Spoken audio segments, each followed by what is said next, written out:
At nakita ko ang isa pang anghel na lumilipad sa gitna ng himpapawid na may walang hanggang ebanghelyo na ipinahahayag sa mga naninirahan sa lupa sa bawat bansa, lipi, wika at bansa.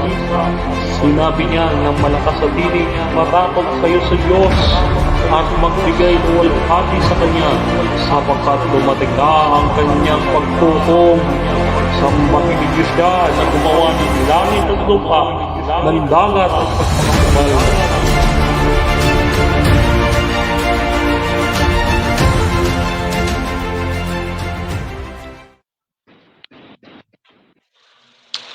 Isang mapagpalang gabi po sa ating lahat, mga kapatid at mga kaibigan at mga ginigilaw naming manonood ng Ayon sa Nasusulat Ministry. Kamusta po kayo, mga kapatid? No? At ako po ay humihingi ng paumanhin sa inyo sapagkat ngayon lang ulit tayo nakapag-live ng ating programa. Dahil nga po sa mga nakaraang nangyari, nagkaroon ng malakas na daluyong ng habagat, no? At tayo'y binugbog ng ulan at malakas na hangin, kaya nawalan tayo ng internet connection. Pero ngayon, mga kapatid, ay nagbabalik ang ating programa, daily ang ating programa na Ayon sa Nasusulat Ministry. At ngayon po ay inyo po makakasama ang inyong po kabang lingkod, as usual, mga kapatid, Brother Denmar Santiago. Ako po ay nag-iisa at walang iba, walang kasama at talaga namang mag-isa, no? So kasama natin naman ang Panginoon, ano? At kayo syempre na nanonood sa ating programa. Pero bago po tayo mag-start sa ating programa, ay nais ko po sanang pasalamatan yung ating pinuntahang church itong nakaraang Sabat, ang San Bartolome. Medyo naiilang kasi ako banggitin yung pangalan, ano? San Bartolome Seventh-day Adventist Church, diyan po sa Santo Tomas, Batangas. Kamusta po kayo diyan, mga kapatid, at marami pong salamat sa pag-imbita sa inyo pong maliit na lingkod. At mga kapatid, ay dadako po tayo sa ating programa bilang tradisyonal na ating ginagawa. Bago po tayo mag-start ng ating programa, tayo po muna ay panandaliang yumuko para sa isang panalangin. Panginoong Diyos na makapangyarihan sa lahat, Ama naming nasa langit, patuloy po namin pinupurit, niluluwalhati ang inyong dakilang pangalan, Panginoon, at sa mga oras ito ay muli po kami mag-aaral ng inyong dakilang salita, Panginoon. Na Panginoon, isugo mo po sa aming kalagitnaan ang banal na Santong Espiritu upang siya gagabay sa amin at ang katotohanan mo lamang ang mahayag at hindi ang opinyon ng iyong kabanlingkod, Panginoon. Itago niyo po ako sa inyong likuran, Panginoon, upang kayo po makita at marinig ng aking mga kapatirang nanonood sa programang ito. At nawa gamitin mo po ang programang ito, Panginoon, sa iyong malawak na gawaing pagpapabalik loob sa mga natiwalag at mga nahiwalay naming mga kapatid na nasa labas ng iglesia, gayon din ang mga nagdanais na maging isang ganap na Adventista. Maraming salamat po, Panginoon. Tinagap na po namin na pagpapalat, basbas at kapatawaran ng aming kasalanan. Ito po ang aming sama-samang dalangin sa pangalan po ng Panginoon Kristo na aming tagapagligtas. Amen. Okay? So mga kapatid, tayo po ay magsimula agad-agad sa ating paksa, no? Ito po paksang ito, mga kapatid, ay lumitaw pagkatapos na yung ating kaibigang si Eugene, ano? Si Eugene na isang IMSS DARM, may debate siya kay Brother Jesse Arasa na kasama natin sa Straightforward. Now, mga kapatid, bago tayo pumunta doon sa kasaysayan nitong mga sulpot na ito, alam niyo naman, mga kapatid, ang pinakamalaking sulpot, alam niyo na kung sino ang pinakamalaking sulpot? Comment nyo. Sino ang pinakamalaking sulpot? Ang pinakamalaking sulpot sa kasaysayan ng Kristyanismo ay ang Roman Catholic Church or the Church of Rome. No, yan ang pinakamalaking sulpot na iglesia. At dito, ngayong gabing ito, tayo ay mag-uusap tungkol sa mga sulpot. Mag-uusap tayo, pagwasensya nyo na yung natatawa yung inyong abang lingkod, ano? Kasi madalas tayong ginagawang katuwaan ng mga offshoot. pagbigyan nyo na yung inyong abang lingkod, no, na tayo'y natutuwa sa ating kapahayagan. Kasi yung tawag na sulpot, hilig ng mga Romano Katoliko itatawag sa atin yung mga Adventist, yung sulpot. Sila pala yung sulpot, So, kung mababalikan natin yung debate kay Jando, ay talaga namang hindi makakalimutan ni Numan, no? So, dito po tayo, dadako po tayo. Ito, serious na mga kapatid. Bago po tayo mag-start, babasahin ko po muna itong sinasabi ni Ellen White, no? Dito po sa two selected messages. Dito po sa 385. Sabi ni Ellen White ganito mga kapatid. Pakinggan po ninyo. The church may appear and about to fall, but it does not fall. It means while the sinners in Zion will be sifted out, the sheep separated, from the precious wheat, Ayan yung mga tares and wheat, na binabanggit ni Ellen White. So according kay Ellen White mga kapatid, ang church ay nagmumukhang babagsak, gumigiwang. Sabi ni Ellen White, gumigiwang siya, gumagalaw siya. However, mga kapatid, it seems to be falling. Pero hindi siya babagsak. Bakit hindi siya babagsak? Kasi maliwanag ang pangako ng Panginoong Hesukristo. Ang pangako ng Panginoong Hesukristo ay ang kanyang iglesia ay hindi paghaharian ng masama. Sabi niya kay Pedro, at ikaw ay Pedro, sa ibabaw ng batong ito, itatayo ko ang Seventh-day Adventist, o hindi Roman Catholic Seventh-day Adventist, kasi si Kristo ay Sabadista, At sabi niya doon, at hindi mapapanaigan ng Hades ang iglesyang iyon. So ngayon, ito po mga kapatid, alamin po natin yung kasaysayan ng mga offshoot na ito na gusto magpabagsak sa iglesia.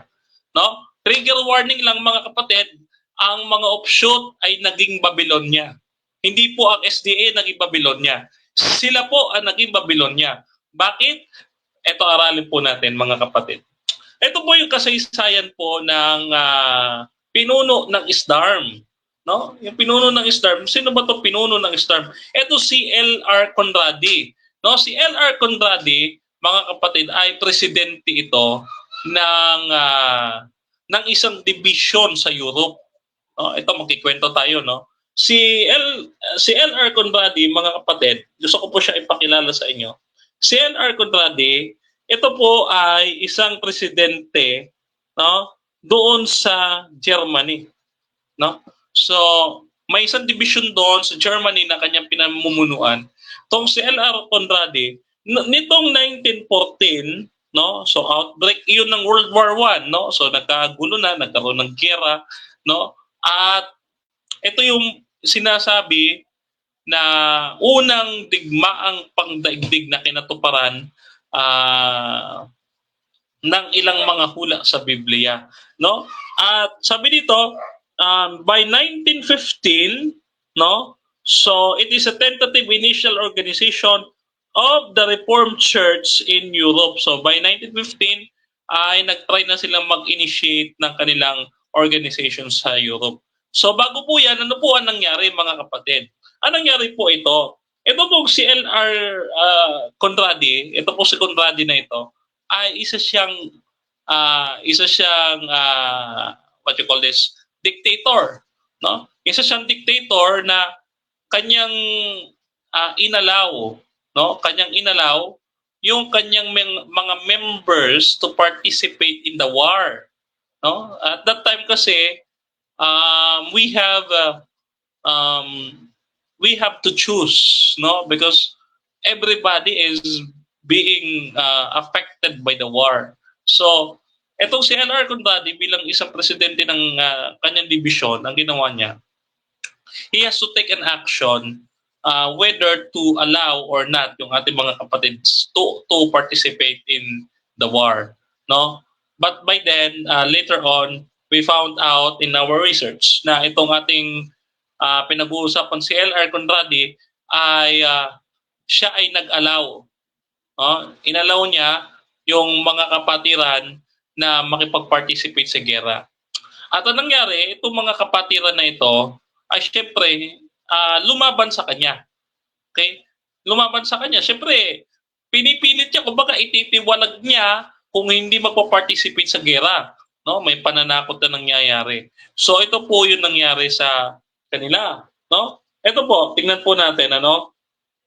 Nagkaroon ng problema kasi ganito. Etong si L.R. Conradi, mga kapatid, no? Doon sa kanyang posisyon, no? Ay anong nangyari ay nagkaroon ng pagpapatawag ang General Conference sa kanya at the time to explain his actions, why he allows such action, such decision to allow the members na mag-participate in the war. No? So, pinatawag siya at the Fall Council, hindi ako nagkakamali, Fall Council. No? At dito sa Fall Council na ito, nagginanap sa noong 1915 dito sa Loma Linda, ng General Conference, Fall Council, mga kapatid, ito ang ating reference. Okay. So ngayon, iniharap niya yung ideya na pagdadala ng mga armas at sa konseho ng Taglagas. At siya ay tuwirang sumalungat. So nagkaroon ng pagpapatawag ang General Conference. However, he decided to disobey. So ito palang leader ng mga offshoot, ng mga reform, sa umpisa pa lamang ay matigas na ang ulo. What more kayo? Ang ibig ko sabihin, yung mga offshoot, hindi kayo mga kapatid, kasi yung mga offshoot at mga reform na ito, matigas din ang ulo. Katulad ni Conradi. Ngayon, itong si Conradi, after that Fall Council, pinalabas niya na ayon sa kanya ang proseso. So, hindi doon natapos ang lahat. Okay, so pagkatapos ng Fall Council, mga kapatid, okay, so siya ay naging dictator, mga kapatid. Okay? So, pagkatapos ito, siya ay nagkaroon ng interpretation na ang SDAC or ang Seventh-day Adventist Church ay Babylonia na sapagkat hindi nga siya inayunan ng mga leaders at that time sa Loma Linda, sa Fall Council. So, gumawa siya ng ganung doktrina. At anong nangyari? Doon nagpasimulang binuo yung tinatawag na Advent Reform Movement o yung tinatawag natin the German Reformed Church. So doon po nagsimula ang lahat sa pagiging matigas ang ulo. Hanggang ngayon, matigas ang ulo. Yan. So, yun pala yun, mga kapatid. So 1915, 1915 ay nagkaroon sila ng inisyatibo to make a reform church sa Germany. So after nyan, okay, iniwan niya ang SDA, mga kapatid, iniwan niya ang SDA noong 1932.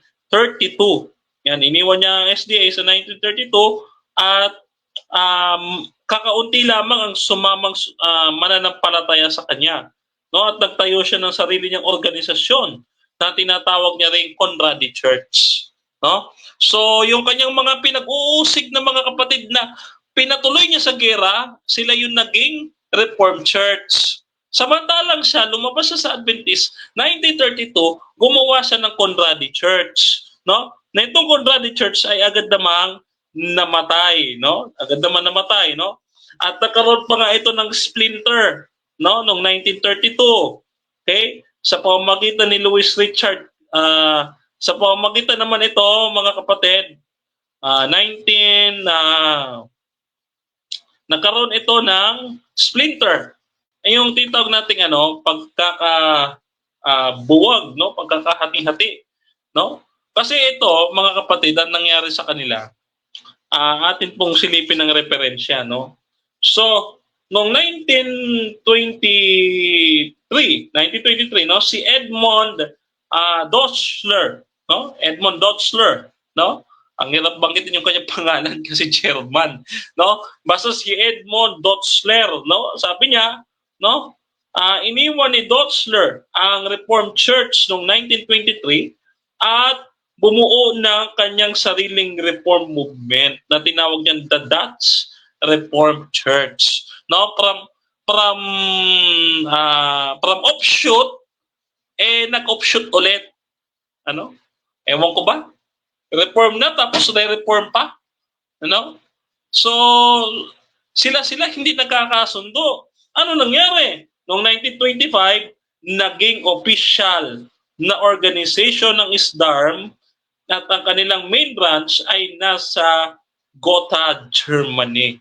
No? Ayan, so 1925. Lumabas po mula saan? Sa Dutch Reform Movement. Ayan. So 1925. Ngayon, naging official organization 1925 ang ISDARM. No? Ngayon, 1934 sa taong ito, yung main branch ay nagkaroon muli ng malaking hindi pagkakaunawaan kaya nahati na naman sila, no? So 1934 nahati na naman sila mga kapatid. Ngayon, pagpunta naman ng 1937, no, yung reform movement na binubuo ng pangunahing kilusan, no, na nasa Europa ay hindi na naman nagkaisa, no, at nahati na naman sa 25 splinter, maliliit na grupo. O, kita nyo? Yung reform, iniwan ng kapwa reform. O, yung sulpot, iniwanan ng kapwa sulpot.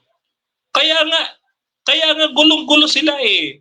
Kasi pag sinabi ninyong Babylonia, magulo. No? Magulo Babylonia eh. Ha? 'Di ba?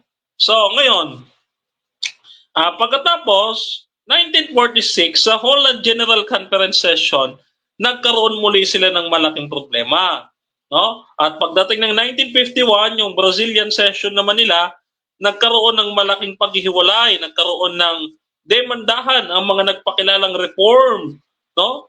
At dito, mga kapatid, dahil sa nangyari, bumuo sila ng General Conference, no? At pagkatapos, dito na sila kumatha o gumawa ng mga sari-sari nilang pangunahing doktrina. No? Kailan po lumabas? 1951. Yung anti-war, no? Yung vegetarianism, yung 144,000 na illiteral, no? Ano pa? Yung sila lang ang tunay na reform o remnant, no? Ano pa sabi dito? Yung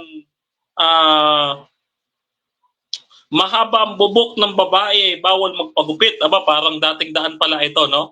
Ano pa? Sabi dito, isinusukang Laodicea at sila'y anghel na nasa Apokalipsis 18. No? So, ayun pala yung kanilang mga doktrinang sumulpot lang noong 1951, mga kapatid. Isipin po ninyo, mula 1914 papuntang 1923, nagkaroon ng Dutch, no? And pagkatapos ng Dutch Reform ay nagkaroon ng official organization ng ISDARM ng 1925 at sila po ay nagkahati-hati sa pira-piraso noong 1932 at nagkapira-piraso pa ng 1937 sa 25 na maliliit na grupo. And then pagdating ng 1951 ay nagkaroon pa rin sila ng kaguluhan at di pagkakaunawaan at dito na sila nagpatawag ng General Conference, mga kapatid. No? So, hindi ko maintindihan bakit nag-reform na kayo tapos yung kasama nyong reform, nag-reform pa ulit at yung iba nag-reform pa ulit. Reform na nga, reform pa rin ng reform. Ibig sabihin, may mali sa inyo kasi reform ng reform eh. Diba? Kapag ka may mali, i-reforma. Lahat pala kayo mali. Sino kayo na tunay na remnant sa inyo? 25 na splinter ito. Ang dami po nun, mga kapatid. Ang dami. So, kung tutuusin, itong mga maliliit na grupo ito, mga kapatid, ay ito malamang nagkahati-hati din. Ano? So, bago tayo magpatuloy sa ating programa, binabati muna natin ang ating mga masugid na manonood, no? Si Brother Pebwin Dalida ng Santa Filomena SDA Church at si Brother Armando Ticasi, no? Ayan. So, good evening sa inyo mga bro, no? Ayan. Hindi ko mapakita dito yung comment. Bakit kaya? Okay. So, ngayon, ito naging problema. So, naging Babylonia nga sila, mga kapatid. Dahil yung Babylonia, ang kahulugan ng Babylonia ay isang sistema ng kaguluhan o isang sistema ng relihiyong magulo. No? Kaya, ang mga reform ay naging Babylonia. No? Ngayon, kilala nyo ba si Nikolai C? Si Nikolai C, mga kapatid, ay inangkin nila na sila ang tunay na Reformed Church, no? So, nang malaman nila yung American Union ay hindi nagpadala ng mga delegado sa 1946 session, ang mga pinuno nila sa Europe ay binigyang kahulugan ito bilang rebellion. Kaya't bumuo sila at ipinadala si Nikolai C sa Amerika upang ituwid ang buong problema. Pagdating nila dito, nakipaglaban siya sa mga pinunong Amerikano. Kita po ninyo, ito pa lang si Nikolai C ay isa ring nais maghari-harian sa mga opsyon, no? Sino pa? Si Oscar Kramer, no? Yung grupo ni Oscar Kramer nagpakilalang Reformed Church, no? Ay pare-pareho silang may tinatawag na General Conference, no? At yung General Conference nila ito, mga kapatid, no? Ay umalis sila sa main structure ng SDA Church at nagpakilala sila na the voice of God, no? Ngayon, mga kapatid, ang tanong natin, okay, sa dami na nagpapakilalang opsyon, okay, sa dami na nagpapakilalang opsyon or nagpapakilalang reform na opsyon, sino ngayon ang tunay na reform sa inyo? Yeah. Sino ngayon ang tunay na reform sa inyo, no? Ngayon, basahin po muna natin, mga kapatid, ang sulat ni Ellen White dito po sa TM 61. Sabi ni Ellen White, no? God has a church upon the earth who are His chosen people, who will keep His commandments. He is leading not stray offshoots, no? Hindi siya namumuno sa mga offshoot. At ayon sa ISDARM, ang offshoot, no, ay yung nahiwalay at lumabas sa Seventh-day Adventist Church. Ganito po ang mababasa natin, mga kapatid, sa kanilang aklat na SDA Objections Answered, page 113. Ganito po ang ating mababasa sa kanilang aklat, mga kapatid, no? Alam natin na hindi na maiwasan ng simbahan ang pagbangon ng mga kilusang apostata. Ang espiritu ng propesiya ay nagsasabi na pagkatapos ng 1844 na maganap ang pagkakahati at pagkalitos sa mga hanay ng mga Adventista, ang diwa ng kawalang interes at pagiging makasarili sa mga mensahe ng mga ilang mga tao kung paano sila umiral ngayon, no? Yan, so sabi diyan, no? Tapos ano pa sabi nila, no? Tandaan na ang lahat ng nabanggit na mga fragment ay mga anak o offshoot ng SDA Church at hindi ng Reform Movement, no? Ayan. So sa madaling salita, mga kapatid, papaliwanag natin, no?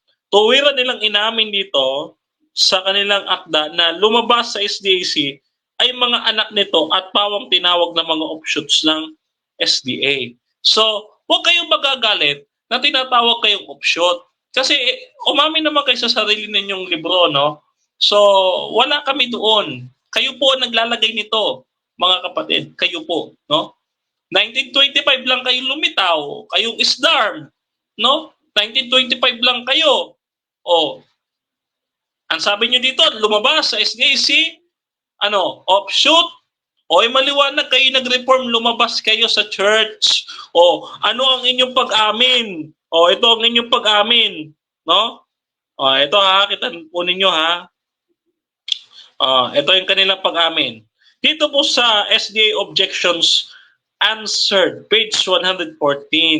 No? Ito po sa Tagalog ko na babasahin. Ganito po ang pagkakasabi. No? Ang mga pinuno ng SDA Church ay nakaligtaan ng katotohanan na ang mga sangay na nagmula sa SDA Church na ang mga sanga ay nagpapanatili ng mga maling doktrina at sila ay umiiral dahil sa maling interpretasyon ng banal na kasulatan at nagmumula sa isang tao o ilang mga tao, no? So ayan yung kanilang pag-amin, mga kapatid, no? Ano yung kanilang pag-amin na inaamin nila, mga kapatid, na sabi dito, ang pinuno ng SDA Church ay nakaligtaan na katotohanan na ang sangay na nagmula sa SDA Church na isa ring sanga. Pagka sanga, makikita natin dito yung tinatawag natin, teka, hanap tayo ng dictionary. Yung sanga po kasi, mga kapatid, when you say sanga, wait lang ha, hanap ako ng dictionary dito. Kapag kasi sinabi nating sanga, halimbawa sa option, no? Ito po, no?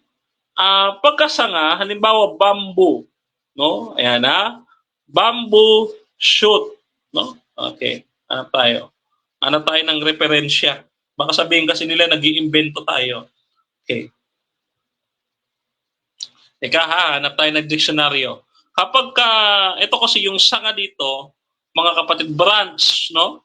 Branch, meaning hindi siya tunay na, ito, Merriam-Webster Dictionary. Ito, Merriam-Webster Dictionary, sabi ganito, a branch of a male stem, especially of a plant, no? Ngayon, yung salitang offshoot ay inintulad, mga kapatid, sa isang halamang kawayan na mga bagong sibol, no? Ayan ay offshoot. Yung mother church, ito ay tinatawag na bamboo, at yung anak ay bamboo shoot. Kaya nung tinutukoy nila dito, ang sabi, no? Yung mga sangay na nagmula sa SDA Church na isa ring sanga. So yung mga lumabas daw ay tinatawag na sanga. Offshoot nga eh. Inamin nyo, nag-offshoot kayo. No? Dito inamin ninyo sa inyong aklat na offshoot kayo. Kita po ninyo, sarili po nyong aklat, niluluto kayo sa sariling mantika. So, ayan po, no? No. Ngayon, mga kapatid, ano ang babala ni Ellen White sa mga taong ito na lumabas ng iglesia? Ganito po, pakinggan po ninyo, mga kapatid. No? We cannot step off the foundation that God has established. We cannot enter into a new organization, for this would mean apostasy from the truth. Manuscript 129, 1905. No? So sabi ni Ellen White, hindi tayo maaaring pumasok sa isang bagong organisasyon sapagkat ito ay apostata o pagtalikod sa katotohanan, mga kapatid. Ito sila'y bago, isang sanga. No? Isang sanga mula sa mother church na kanilang tinatawag na yung mga lumabas anya sa church ay mga anak ng mga anak, no? Kumbaga talagang inaamin nila, no? Ngayon, ano nangyari, mga kapatid, sa reform na kaninang pinag-uusapan natin, yung nagkahati-hating mga reform? Ano ang ating naging pagsasaliksik sa nangyari sa mga nagkahati-hating reform na ito? Ngayon, ito, noong panahong 1948 to 1951, noon, sabi dito, ang mundo ng Reformed Church ay bumaba mula 12,290, no, ay naging 10,762. At ang dahil sa 6,200 naman ay sumama sa bagong itinayong church, no? Ang natira na lang ay 4,362 na miyembro ng Reform ng gawing kanluran, no, na makakanluraning Europa, no, at the time. So eto mga kapatid, kumunti na sila. Kaya nga maririnig din nyo kay Pastor Kayohen o kay Peter Kayohen ng SDARM, 2% na lang sila. 2% sila kasi nga sila yung pinaka maliit sa bilang. No, ngayon pag-usapan natin, bakit nga ba natiwalag ang SDARM? Okay, bakit po natiwalag ang SDARM? Ito po ang sagot. Bakit po natiwalag ang SDARM? Sabi po ng SDARM, no, sila po mismo sasagot. Sabi po na kanilang aklat, okay? Kunin ko lang po yung aklat nila, ano? Kunin ko lang po yung aklat nila. Mayroon tayong copy ng aklat nila, mga kapatid, no? Ayon po dito sa kanilang aklat na the 7-day ito tingnan natin. Aklat, okay. Ito muna habang hinahanap ko yung kanilang aklat, mga kapatid, no? The Seventh-day Adventist Encyclopedia Commentary Reference Series, Volume 10, no? Volume 10, page 1183, no, edition of 1960. Ganito sabi, mga kapatid, babasahin ko po sa inyo ang nilalaman ng referensyang ito. No, ganito po ang sabi. No? On the German mobilization in August 1914, the SDAs of that country were faced with necessity of making an immediate decision, no, concerning their duty to God and to country when they are called to armed service or Germany, no? So ito yung after counseling with the SDA leaders locally available at the time, the president, hindi ho ng General Conference, the president of the Eastern German Union Conference informed the German War Ministry in writing dated August 4, 1914 that conscripted SDAs would bear arms in combatants and would make service to the Sabbath in defense of their country. Admittedly, that the three SDA leaders in Germany took a stand concerning the duty of SDA's military service that was contrary to the historic stand officially maintained by the denomination ever since the American Civil War, no? So sa madaling salita, mga kapatid, kanino po lumabas ang utos? Sa Eastern Union Conference ng Germany. Wala po sa General Conference sa na tinatawag nating nagre-represent sa whole church.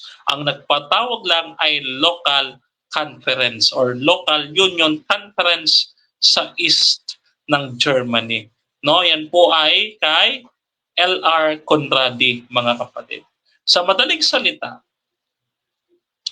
ano po ang issue natin sa combatant? Nananatili po ang aral ng SDA Church na non-combatancy. No? Yan ho, no?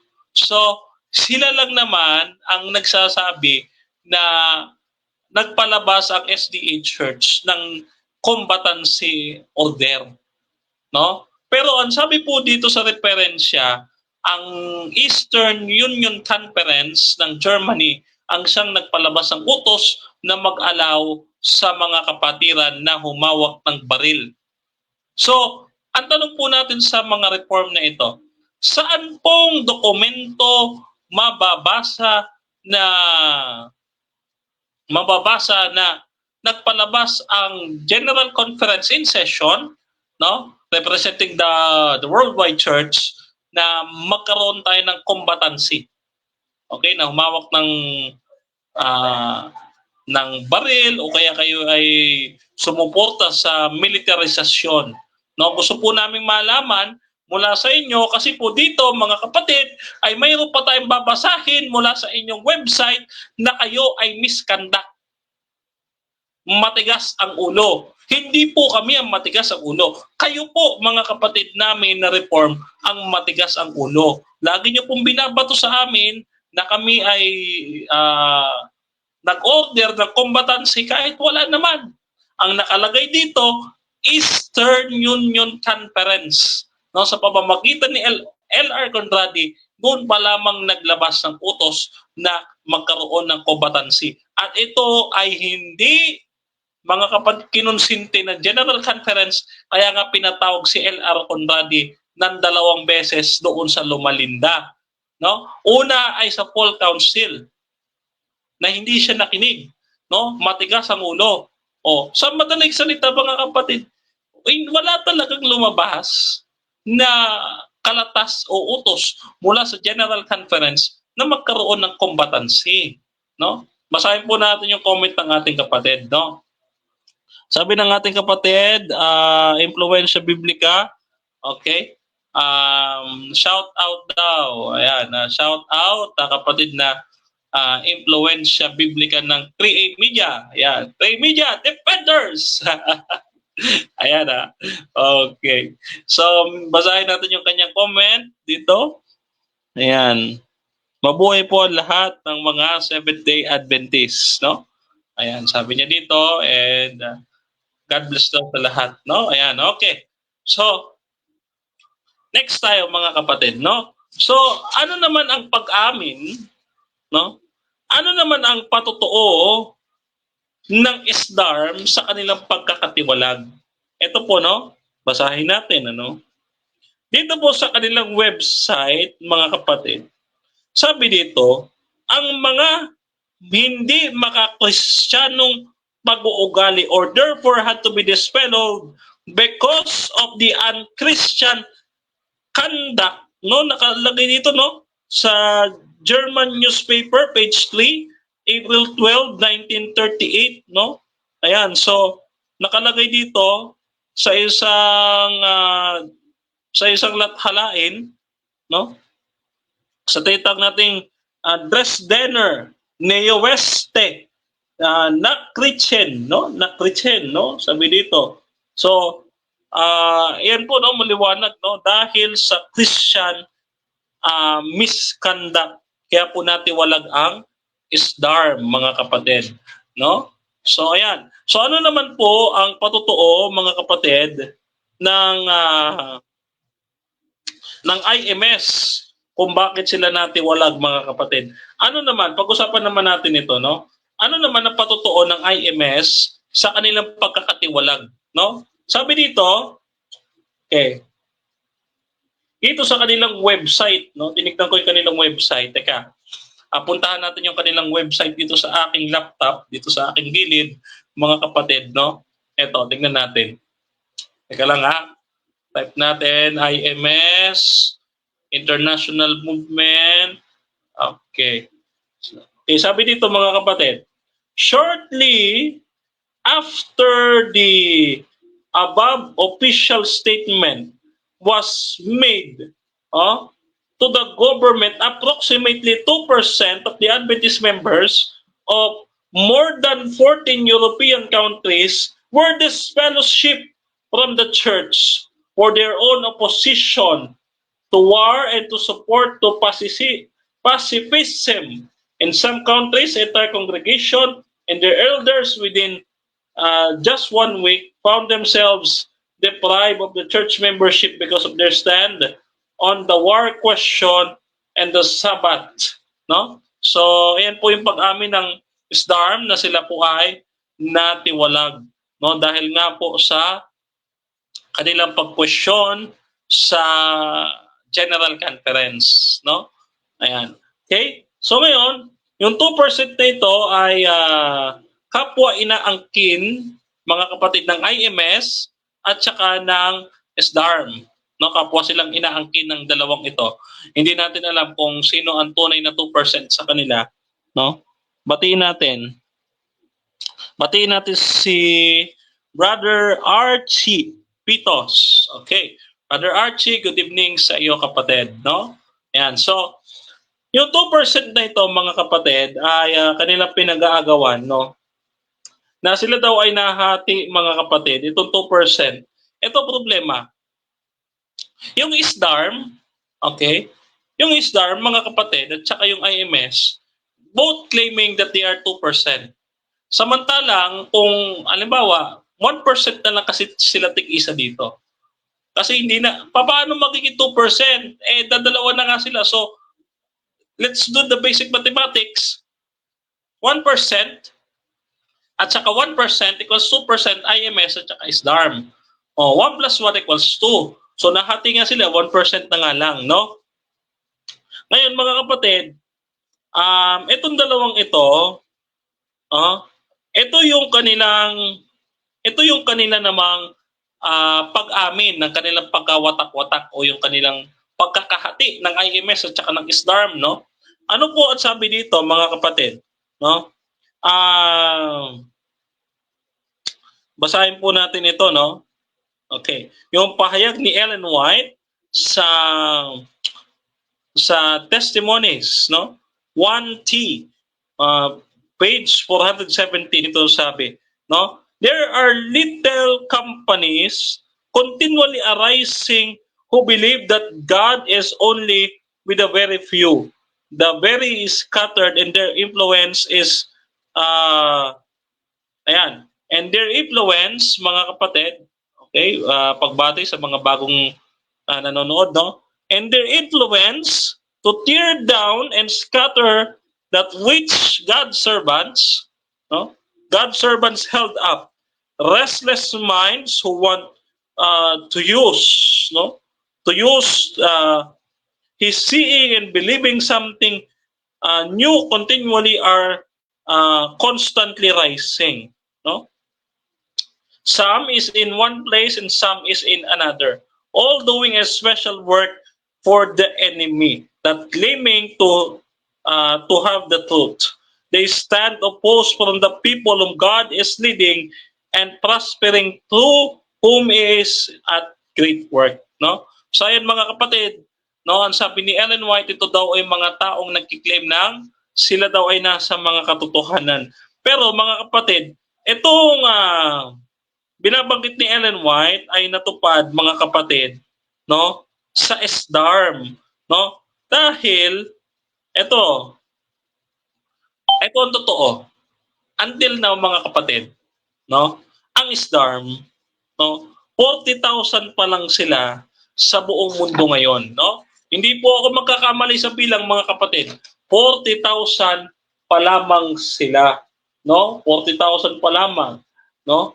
At bigla namang sumulpot itong IMS, no? Itong Davidian, no? Bigla silang sumusulpot, kumbaga mula doon sa mali ni L.R. Conradi ay sumulpot na lamang itong mga sumunod na itong mga splinter ng Reformed Church, no? Ayan. So eto, mga kapatid, no? Gusto ko pong magkaroon ng clarification. No? Kanino po ba talaga rightfully nakapangalan ang pangalang Reform, no? Yung Seventh-day Adventist Reform Movement, no? Kanino po ba 'yan? Sa IMS o dito sa ISDARM, no? So ganito po ang sabi, no, sa kanilang website, no? The International Missionary Society of the Seventh-day Adventists. Sabi natin, ha? Okay. Sabi dito, Reform movement first appeared in the distinct organization in Germany shortly after 1914. Okay. So, and the first members were former Seventh-day Adventists who had been disbanded during World War I for their unchristian conduct. Ayan. Website mismo ng IMS. Ano sabi? They are disbanded because of unchristian conduct. Ano ba? No, in openly opposing leaders of the church and supporting the war and committing its young men to the battlefield, weapons on hand.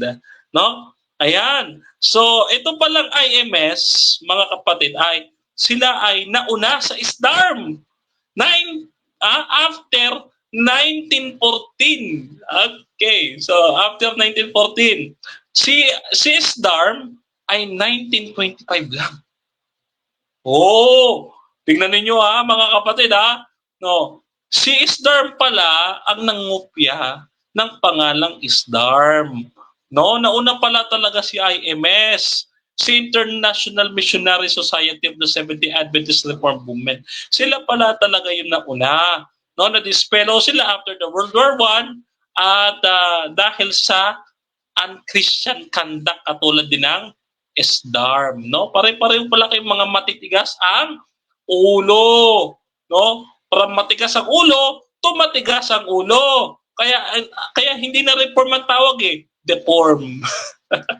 Sabi ng ating kapatid, hindi na po yan reform, deform na po yan. Ayan, no? Sabi ng ating kapatid, hindi po yan reform, kundi deform, no?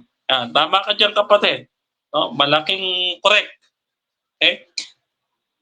So dito po ay inaamin ng website ng IMS na sila ay lumitaw lamang noong after 1914, samantalang ang SDARM inamin naman nila through their from website sila ay 1925 lamang, no? So sila ay naging official organization noong 1925 lamang, mga kapatid. So dito po makikita natin sa kanilang mga pag-amin na itong dalawang grupong ito, sila po ay ang pinakamaliit 2% o 1% na nga lang actually, tig-isa 1%. Sila yung pinakamaliit na sulpot. Ay nako, baka may magalit. Sila yung pinakamaliit na sulpot. Okay, tuwa-tuwa ako dun sa salitang sulpot. No, naalala kita, best friend, Jando. No? Ano ang sabi ko doon? Sabi ko doon na the Eastern Church, no? The Eastern Church is older than the Roman Catholic Church. Kaya pala kayo ay pinakamalaking sulpot. Yan, namimiss na kita, Jando, no? Kaya yung inatrasan mong debate sa akin about sa Revelation 12 ay balikan mo dyan do at huwag mong takbuhan, ano? Tinakbuhan mo ako eh. Kasado na yun sa DevCon, no? Noon, tinakbuhan mo lang ako, no? Ngayon, ito mga kapatid, no? Dito po sa ating paglalagom ng ating naging usapan, no? Okay. Bago tayo maglagom at magbigay ng konklusyon sa ating napag-usapan, ay basahin natin ang comment ni Brother Influencia Biblica, no? Sa susunod naman daw ay Davidian, no? Davidian naman daw ang susunod. Okay. No problem. Sige. Pag-aralan natin sa susunod ang pagsulpot.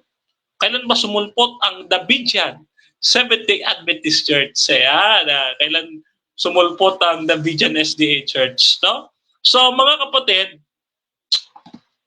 kaya po ng ating premise kanina, ang Seventh-day Adventist ay hindi babagsak, no? Kailanman ay hindi babagsak, no? Ngayon, bilang paglalagom, gusto ko po itanong sa bawat isa sa inyo, kung kayo po ay nanonood ng mga SDARM at saka mga IMS, kanino po ba talaga ang tunay na original na pangalan? Sa SDARM o sa IMS? Sino ba talaga ang tunay na nagmamay-ari? No? So, ganito ang kanilang pagkakasaad, no? Dito sa website, no? Website ng SDARM, no? Ito ho ay sa Tagalog na. Ano sabi? Bago dumating ang mga kapatid sa konferensya noong 1925, ay nakipagkasundo tungkol sa pangalang dapat gamitin para sa ating simbahan. No? Ginamit din ng iba't ibang lokal na pangalan. Halimbawa, Scandinavia Adventista ng original na pananampalataya, o Czechoslovakia ang binhi ng babae sa Transylvania, mga Adventista ng sinaunang pananampalataya, o Yugoslavia ng Remnant Adventist, At ano pa? Timog, Romania at Bulgaria, mga Adventista na nakatayo sa batayan ng pananampalataya ng 1844 at Hungary Seventh-day Adventists na nakatayo sa old platform ng 1844. Sa Germany, nung una ay tinawag ang kanilang sarili na International Missionary of the Society of the Seventh-day Adventist General Union, General Union Conference, no? Ayan. So dito po 'yung maliwanag. Yung nag-reform noong 1915 galing kay L.R. Conradi na tinatawag na German Reformed Church ay ang IMS pala. At ang kumopya ng pangalang ISDARM ay yung ISDARM ngayon na 1925 lang sumulpot. So sino po talaga? Ito po inamin nyo na kung sino ang may tunay na ari ng pangalang ISDARM, ang IMS. Kung magkakaroon ng debate ang ISDARM at saka IMS, kung sino ang tunay na ISDARM, kakampihan ko yung IMS. Kasi ang ISDARM, sumulpot lang, kumopya pa, at hindi naman sa kanila, nag-aangkin lang. Yeah. So mga kapatid, sana maliwanag ito sa inyo na dalawa lang naman po ating paglalagom dito. Nauna po ang IMS ISDARM, after 1914, that's 1915, yung German Reformed Church na kanilang pinababanggit natin, at itong ISDARM na lumitaw ng 1925 ayon sa kanilang website. Okay? So maliwanag po yan sa sikat ng araw, ang ISDARM ay sumulpot mula sa IMS. Okay? Sumulpot mula sa IMS. So offshoot ng IMS si ISDARM, mga kapatid. No? So yan po mga kapatid. No? Ngayon, tingnan po natin dito, kailan naman naging ISDARM ang IMS? Sabi dito, sa 1925 session, Resolution 11 na kanilang Reformed General Conference, no? Yan. So, minutes of the General Conference. Sabi dito, at our first General Council session at 1925, the delegation adopted the name Seventh-day Adventist Reform Movement General Conference, no? General Conference. Ano pa, no? The joint connection of all union conference, namely, no? Namely, ayan, sabi diyan ng kanilang website, no? Sa madaling salita mga kapatid, kinopya nga lang talaga ng ISDARM ang pangalan ng IMS ISDARM, no? Ay nako. So susunod po nating tanong sa inyo, sino po ba talaga ang tunay na remnant? Ang IMS ba o ang ISDARM? Sino po ba sa inyong dalawa? Kasi sa totoo lang, wala po sa inyong dalawa. Sa amin po, no? Sa amin po kayo tumingin, no? Ngayon, mga kapatid, na talakay na natin 'yan. Okay? Nawa ay naging malinaw sa inyo. Uulitin natin yung sinasabi ni Ellen White sa manuscript 129 page 129 noong 1905, ganito sabi, we cannot step up the foundation that God has established. No? We cannot step up into another new organization. This could mean apostasy from the truth. No? Sabi yan ni Ellen White, mga kapatid. At sabi pa ni Ellen White sa TM 61, God has a church upon the earth who are His chosen people who will keep His commandments. He is not leading any stray offshoots. Kaya wag po kayong sasama sa IMS at saka sa STARM. Dahil ang Diyos ay wala sa kanila. No? Ano po ang katunayan? Ayon po sa Biblia, dito po sa aklat po ng Efeso, sa 12, sa 2:12. Basahin natin ha. Efeso 2:12. Ganito ang ating mababasa. No? Sabi dito, 2:12. Nang panahong iyon, kayo ay walang Kristo. Hiwalay sa pagiging sambahayan ng Israel at mga dayuhan sa dugo ng pangako, mga walang pag-asa at walang Diyos sa sanglibutan. Kayo po ay hiwalay sa spiritual Israel. Yun po ang Seventh-day Adventist Church. Nakakalungkot mga kapatid. Come out of her. Come out of the SDARM and IMS para kayo po ay makasama sa kaligtasan ng Panginoon. Kung hindi, mga kapatid, yan po ay pananagutan ninyo sa ating, ayun po ay pananagutan po ninyo sa inyong mga sarili, mga kapatid. So, mula dyan mga kapatid, ay nagtatapos ang ating discussion. Muli, nakaisang oras na naman tayo ng pagtalakay at pagpapaliwanag ng katotohanan ng ating banal na iglesia, nananabing iglesia sa mga huling araw na ito. Kaya naman mga kapatid, tayo po ay magkaroon, at bago tayo magkaroon ng panalangin, babasahin ko muna. Sinasabi ni Bro JR, nice one bro, God bless you. Yan. Sino ba ang naunang lumabas bro? Ang SDARM or ang IMS? No? Ayan. So, ang nauna pong lumabas ay ang IMS, 1915. Ang SDARM is 1925. So, maliwanag po yan, ang SDARM po ay offshoot ng IMS. Okay? So, ayan po. So, bago po tayo magkaroon ng panalangin, tayo po ay yumuko, mga kapatid. Panginoong Diyos ay makapangyarihan sa lahat. Kami po ay nagpapasalamat at nagbabalik ng lahat ng parangal sa iyong dakilang pangalan, O Diyos.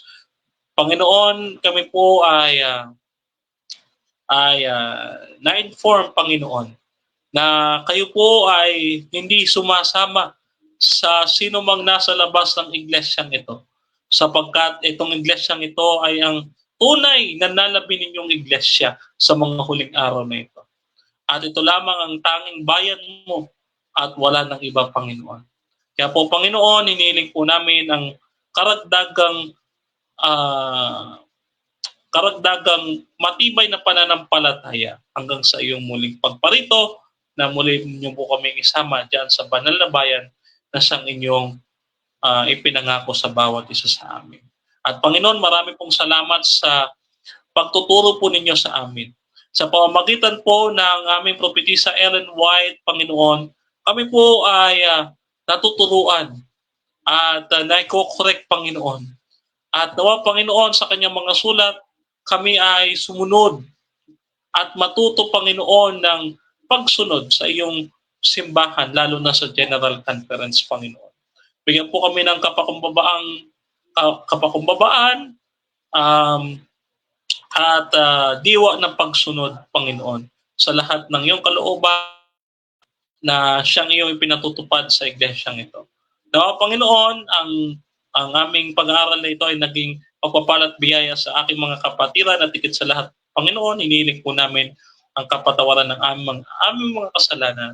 At kung mayroon man kami nasabi, Panginoon, na hindi na ayon sa iyong kalooban, naway patawarin kami sa aming mga nasabi at mga nabanggit sa programang ito. Kaya naman, Panginoon, inihiling din po namin na pinaglalambing at pinakisusuyo namin sa iyo ang aming mga kapatirang nasa labas, Panginoon.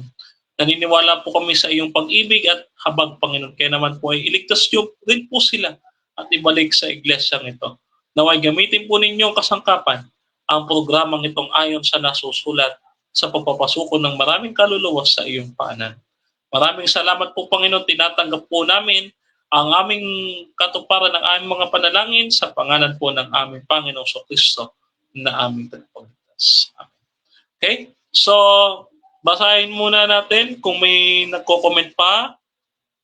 Okay, mga kapatid, maraming salamat po sa inyong walang sawa na pagtutok sa ating programang Ayon sa Nasusulat Ministry. Abangan po ninyo, bukas po muli magkakaroon tayo ng pag-aaral ng salita ng ating Panginoon na nakabase po sa Biblia at Spirit of Prophecy ng mga writings po ni Ellen White, mga kapatid. No? So, kayo po ay iniiwanan ko sa mapagpala at maibigin at mahabaging kamay ng ating Panginoon. Kayo po ipagpalain niya sa inyong lahat ng mga araw ng iyong buhay, mga kapatid. So God bless po ang inyong pong abang lingkod, Brother Denmar Santiago, ay pansamantala pong ninyong tayo pansamantala magkakahiwalay, no?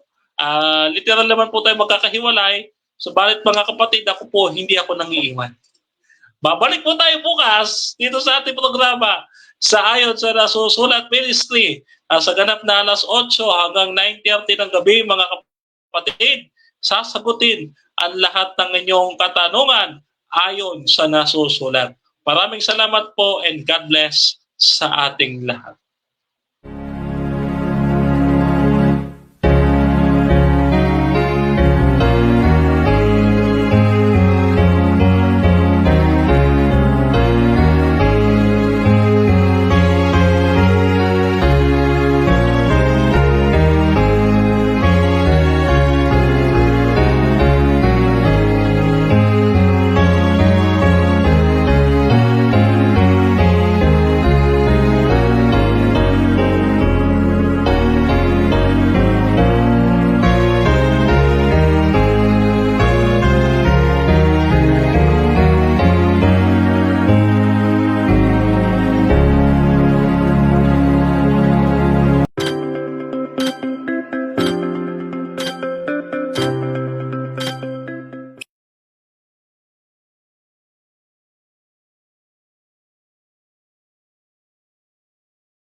At nakita ko ang isa pang anghel na lumilipad sa gitna ng himpapawid na may walang hanggang ebanghelyo na ipinahahayag sa mga naninirahan sa lupa, sa bawat bansa, liki, wika at bansa.